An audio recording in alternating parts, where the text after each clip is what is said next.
It's the media chat room where the celebrity headlines are talking. So, girl, I don't know about your headlines, but my headlines is tied because they was up all night dissecting lyrics. Now, I know you know by now both Kendrick Lamar and Drake have both dropped diss records. And I ain't talking about push-ups or euphoria. Right before midnight my time, Drake released a song and a visual to Family Matters, which was his diss record towards Kendrick. But baby, he really just did an all-inclusive because he went ahead and he added Rick Ross, The Weeknd, Metro Boomin, Future, and A$AP Rocky. And not even 30 minutes later, Kendrick Lamar dropped another diss record, which for him was 2 in one day. Earlier that morning, he dropped 616 in LA, and later that night, he dropped Meet the Gram. Now, all of the records say a whole lot. So we're going to go in and we're going to kind of dissect everything to try to let you know what's true and false. Or at least just tell you what the people in the internet streets are saying. And girl, they said a lot, and they still talking. So we're going to go ahead and get straight into it. First thing first, I'm going to need you to like and share the video with everyone that you know. Then subscribe to the channel so that you can become an official Chatty Patty lover. And I promise, you're gonna love it here. And last but not least, turn on your notification bell so that you know when we drop our next video or go live. Now let's start off first with Family Matters. And we only started off with that one because it dropped first. Now like I told you in the beginning, Family Matters not only addressed Kendrick,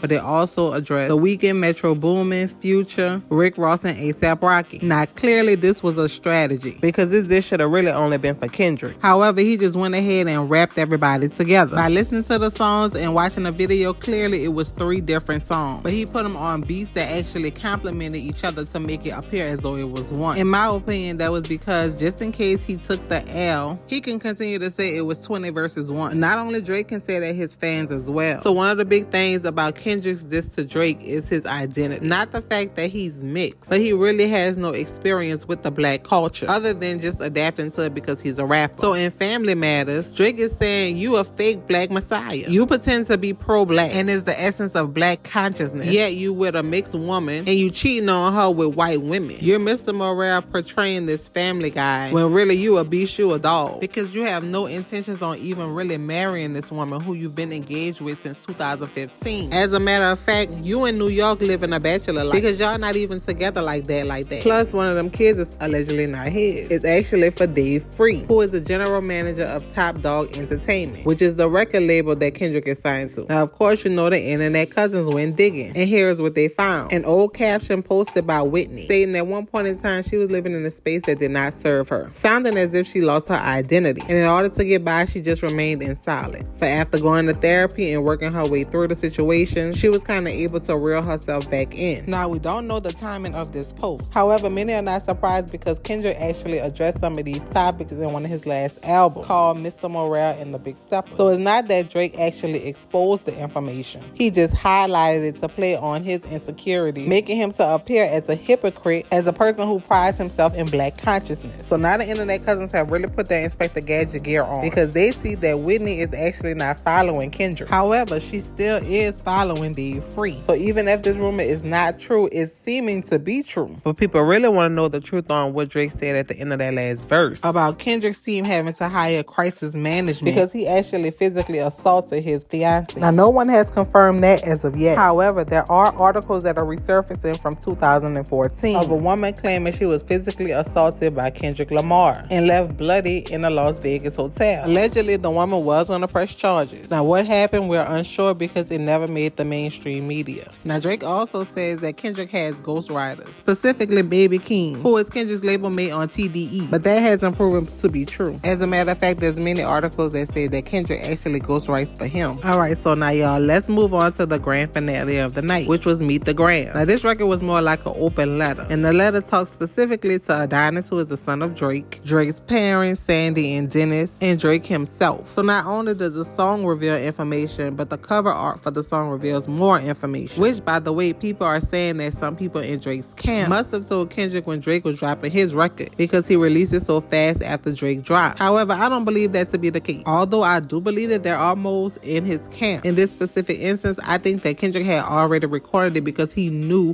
what Drake was going to say. And if Drake mentioned anything about his family, he was going to release that specific record. Especially hearing throughout the song Kendrick calling him a narcissist and saying he's egotistical. So of course he goes in again on Drake's parenting, or the lack thereof, saying that Drake keeps his son around sexual predators, who's on OVO payroll, grooming young girls and trafficking, having a substance abuse issue, along with being a heavy gambler and hiding an 11-year-old daughter. Now, before we move on, we're gonna circle back and go to the actual predator that's on the payroll for OVO. One of the people who he was referring to was a person called Baka Nine, and according to some of the allegations, his name fits him well, because in 2014 he was arrested for trying to force a 22-year-old into prostitution. After he was released from jail, he went back to OVO and began rapping. Moving on to the substance abuse, although we don't know all the specifics, but he did reveal to us that he takes Ozempic, which is an injection pen for diabetes, which help control insulin resistance, forcing you to lose weight. Now you mean to tell me this whole time Drake been clowning Rick Ross about taking Ozempic and he taking it? Girl. Now in addition to the Ozempic, he states that Drake got a Brazilian sculpture, basically plastic surgery, which we all know whenever you do have cosmetic procedures, you do have to get pain pills. So that could tie into that reference of him always needing some type of pain medication, but in fact misusing a prescription. Now there was photographic evidence of prescriptions that was prescribed to Drake, which was used for the art cover of the song. However, one of the labels could not be read, and the other prescribed medication was for insomnia. Now how did Kendrick get a hold of these items? Well, some people are saying that it's actually his dad's Dennis Graham lost luggage, but since there's prescription that was inside of the bag that was named for Drake, we know that that could not be true, and I guess that's what Kendrick is talking about, the manipulation. However, most people believe, of course, that it was taken by the mole inside of Drake's camp. Now, girl, let's get into these grooming allegations. Now, I don't even have to say much on this one. All I have to do is play you a video, because all Kendrick did was say it publicly, and everybody else just grabbed the information and put it together for you. I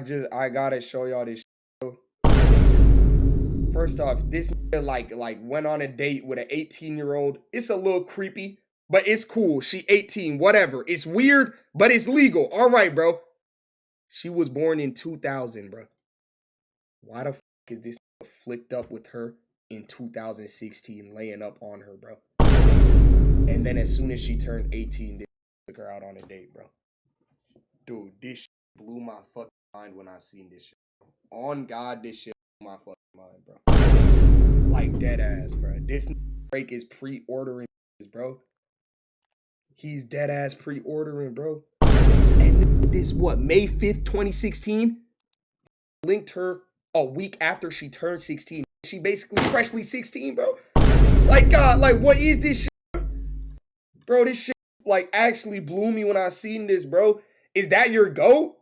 That's the thing, bro. He's still, like, he is my GOAT, but I can't co-sign this, bro. Like, this is crazy. Kendrick Lamar is trying to open up y'all eyes like I've been trying to open up y'all eyes about Drake. This man is an executive producer on the show called Euphoria. A show about high schoolers doing adult things, high schoolers being in a relationship with grown adults, doing drugs, having sexual activities. That's what this show revolves around. And Drake is one of the producers of the show. That ain't so. This grown-ass man was texting Millie Bobby Brown when she was 14.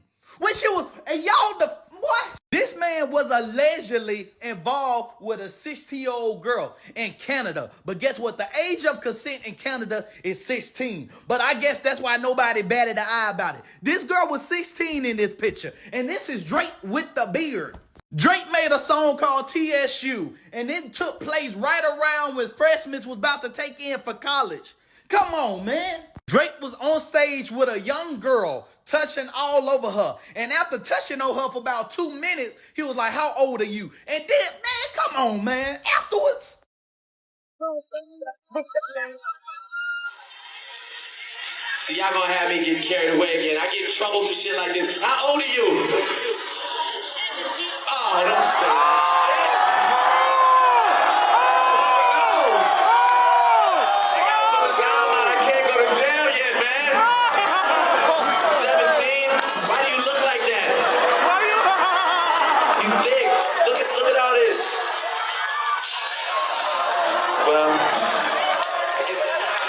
Well, listen, 17. I had fun. I don't know if I should feel guilty or not, but I had fun. I like the way your breasts feel against my chest. It's been nice. I just want to thank you.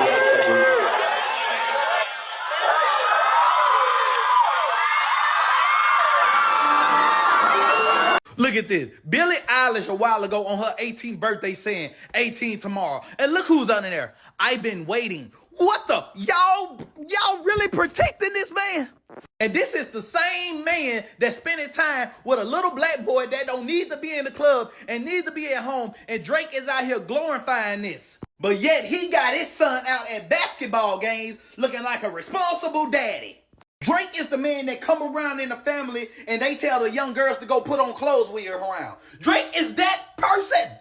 But the golden egg of the show definitely was that Drake had an 11-year-old daughter. And yes, girl, the internet found her. Now, the alleged daughter name is Eternity Joy. However, Drake are denying these claims. As a matter of fact, it's the only claim that he's denied. And therefore, people are saying that Kendrick has a fake mole. And that fake mole is being used to plant fake information. And so it's all a part of Drake's scheme. Now, although this is said to be planting information, is it really? Because an old tabloid back in 2015 ran this same story. And at the time in 2015, the little girl was 2, which means she would have been born in 2013. And ironically, in 2012, Drake wrote a post on Twitter saying baby girl, which would have been the time that she was pregnant. And according to the articles, that was not the first paternity accusations that Drake had at the time.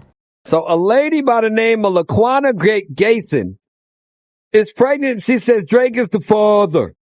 Back in February, Drake sent a friend to her Instagram page to initiate the meetup.